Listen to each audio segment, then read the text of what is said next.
نیروی هوایی آمریکا مقتدرترین نیروی هوایی دنیاست، اما به علت دور بودن این کشور از نقاط استراتژیک جهان برای جبران این نقص دست به دامن ناوهای هواپیمابر شد و اکنون پرشمارترین ناوهای هواپیمابر دنیا را در اختیار دارد و به واسطه همین ناوها در جنگ‌های کوچک بمباران‌های وسیعی را روی مواضع دشمن برنامه ریزی می‌کند. سال قبل نیز خبرنگار BBC از روی یک ناو هواپیمابر آمریکا به همین نکته اشاره کرد. اینجا امروز 100 پرواز داشتن، 100 پرواز مأموریتی. پیام این مأموریت‌ها اینه که قدرت منطقه‌ای دست کم در آسمان ما هستیم. ناوهای هواپیمابر توسط رزم ناوها و هلیکوپترهای دیدبانی به طور مستمر محافظت می‌شوند و هر گونه نزدیکی به این ناوها نتیجه‌ای جز انهدام و نابودی برای قایقی که نزدیک شود ندارد و اتفاقی که برای قایق کوچک اماراتی افتاد از همین نوع است. فرماندهان آمریکایی فراموش نکردند که مقام‌های ایران همین چند هفته پیش علیه عبور و مرور کشتی‌های آمریکایی هشدار دادند.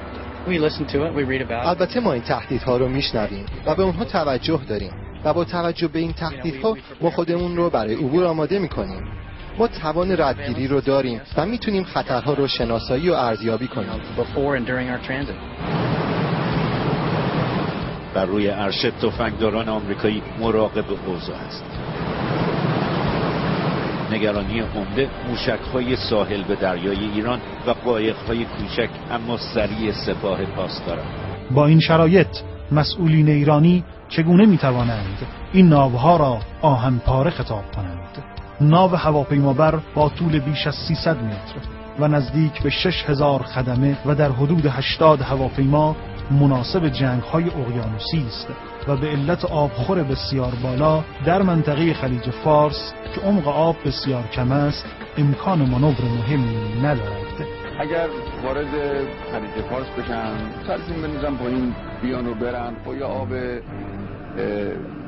بین المللی است نخوان کاری به جایی به چیزی داشته باشن خب میان و میرن، کسی هم به اونها تعرضی نخواهد کرد. ما که شروع به ایجاد تشنج نمی کنیم. اما اگر چنانچه قصد تشنج آفرینی و تحریک داشته باشن همونطور که آمریکایی ها داشتن و چه فرانسه چه آمریکا و چه هر قدرت دیگری بخوان بیان اینجا تا اینکه قدرت خودشون رو در منطقه تحکیم بکنن، یقینا برخورد به وجود خواهد آمد و در این برخورد آسیب پذیری اونها همونطور که گفتم خیلی زیاده. حالا این ناوی که جناب عالی اسم بردید و ناوهایی که آمریکایی ها و دیگران اسم میارن و تبلیغ میکنن، اینها یقینا چیزهای مدرن و پیشرفته است، شکی نیست. موشک داره، امکانات داره، لکن اون چیزی که امروز در خلیج فارس به عنوان قدرت نظامی جمهوری اسلامی حضور داره، او از یک خصوصیاتی برخورداره که این پیچیدگی ها در مقابله با اون ناتوانه. به همین دلیل ایران برای مقابله با این ناوها راه‌های متفاوتی دارد که در این گزارش یکی از آنها را بررسی می‌کنیم. موشک خلیج فارس. این موشک ارتقا یافته موشک فاتح 110 است که به علت بالستیک بودن با سرعت فوق صوت حرکت می‌کند. این سرعت باعث می‌شود تا انهدام موشک توسط سپرهای دفاعی ناو هواپیمابر بسیار سخت شود. جالبه که بدونید این هدف ابعادش 1/20 اهداف شناورهای بزرگی. اگر این موشک بتواند این هدف رو مورد اصابت قرار بده، طبیعتاً احتمال اصابت به هدف بزرگتر خیلی راحت‌تر و سخت‌تر.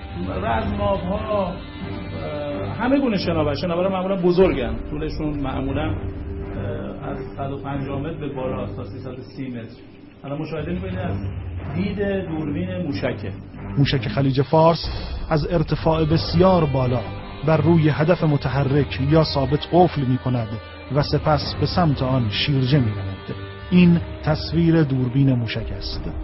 علاوه بر این توان که موشک خلیج فارس برای ایران ایجاد کرده، ایران توانسته با شلیک موشک‌های دوربرد به دهانه اقیانوس هند توان دیگری را به نمایش بگذارد. این موشک قدر F است که پس از شلیک از جو زمین خارج و در دهانه اقیانوس هند به هدف می‌خورد.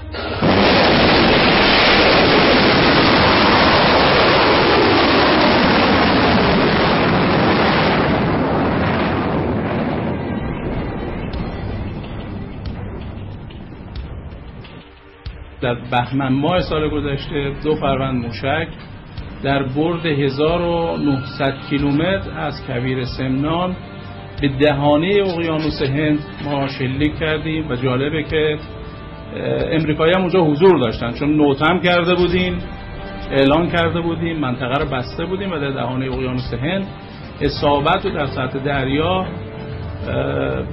کاملا مشاهده شد و نقطه‌ای که پیش بینی کرده بودیم این اصابت رو اطلاعاتش ثبت شد و هواپیمای جاسوسی امریکا هم اجازه دادیم تو منطقه باشن، چون یک منطقه عمومیه و نگران نبودیم. ولی جالب اینه که هیچ چیزی رو انتشار ندادن. از بهمن سال گذشته تا به امروز هیچ اظهار نظری نکردن، ولی این دو تا شلیک رو انجام دادیم.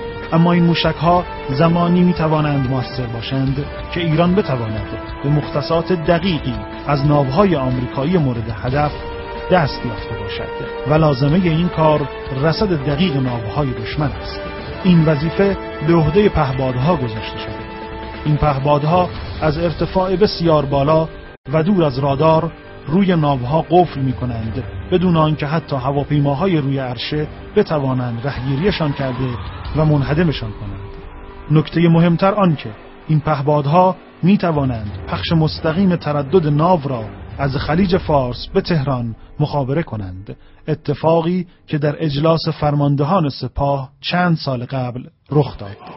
این کار رو که قبلا ضبط شده فعلا می‌بینید و ارتباطی داریم برقرار می‌کنیم با خلیج فارس که اگر مشکلی ایجاد نشه ساعت 10:45 به صورت زنده یه پرواز رو توسط کشتی‌های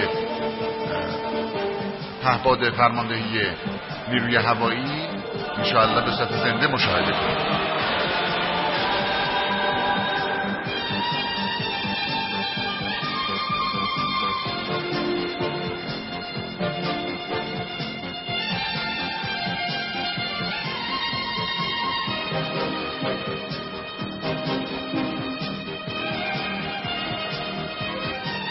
اکنون این سوال مطرح است: با چنین توانایی آیا ناوهای چند میلیارد دلاری آمریکا برای این کشور نقطه قوت محسوب می شوند؟